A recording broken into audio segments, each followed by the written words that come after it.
All right, Arizona, let's light it up for Donald J. Trump.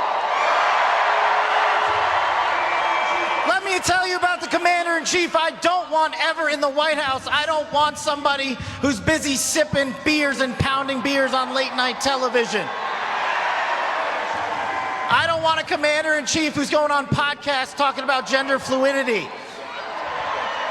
I certainly don't want a commander-in-chief who on the treacherous anniversary of October 7th for a war she funded is posing for the cover of Vogue magazine.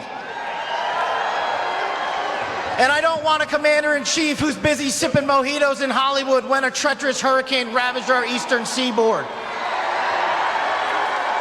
Now that's enough about her. Let me tell you about a commander-in-chief I know and love. I want a commander-in-chief who's going to go out there and kill Al-Qaeda senior leadership, who's going to wipe out the emirs of ISIS. I want a commander-in-chief who's going to make sure that the loving families like Carl and Marsha Mueller are never going to have to go through what they had to by putting America first and saving our children.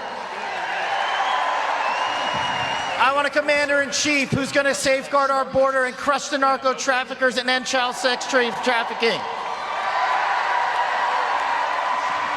I want a commander-in-chief that is going to end the forever wars and make sure our boys and girls stop dying in another man's war.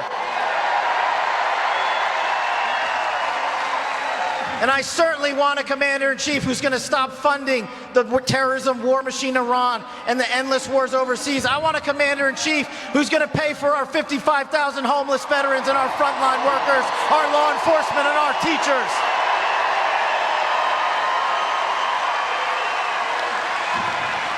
There is no choice in this election. The government gangsters and the fake news media are coming for our constitutional republic. They have used their unconstitutional means and their two-tier system of justice and the deep state, and it's not a Republican or Democratic thing. I want a commander-in-chief who unifies this country. You are talking to the kid of lawful immigrants to this country who waited in line, who fled a genocidal dictatorship in East Africa, to watch their son rise to the senior-most positions in the United States government's National Security Service. That is my American dream in Donald Trump's America, and I'm going to put foot to ass to make sure your kids have that dream.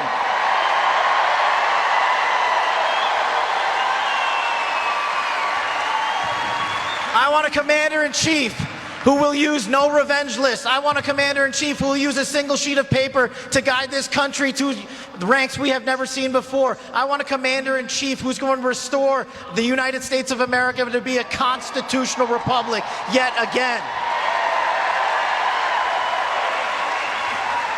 Donald J. Trump is fighting on every battlefront. We were just in Coachella yesterday. Donald J. Trump does not divide us. The projection con artists that we are facing in the mainstream media and the radical left-wing agenda choose to divide us by skin color, choose to divide us by ethnicity, choose to divide us if we have a plus or minus by our name. But I tell you, I've never been more offended when they ask me about minority this or minority that, because you know the only label that Donald Trump and I have always cared about, the only label that matters? I'm an American and no one's telling me otherwise.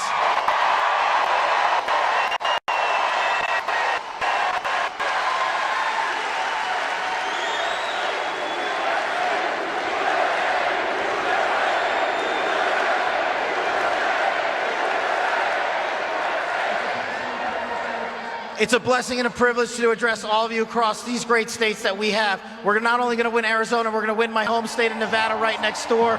We're going to make sure we send Abe Hamida to the Congress. We're going to send Carrie Lake to the United States Senate, because Donald Trump needs warriors in Washington, D.C. that look after our interests. We are no longer going to bend the knee to the government gangsters in the deep state. We are no longer going to let them raid our houses of worship. We are no longer going to let them tell us what our kids are doing in school. Reading, science, and math is more important, and men out of women's sports is more important than their BS agenda.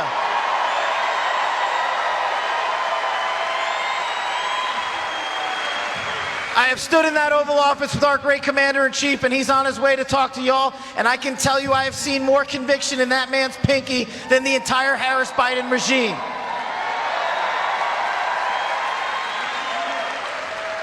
And I'll leave you with this.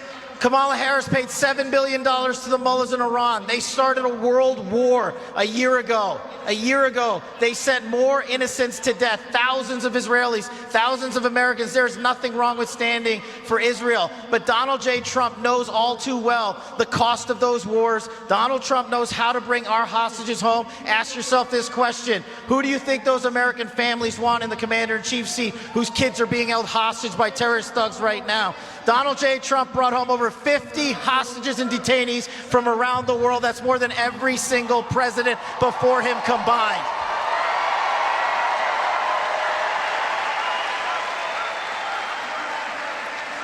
I'm going on a government gangsters manhunt in Washington, D.C. Who's coming with me?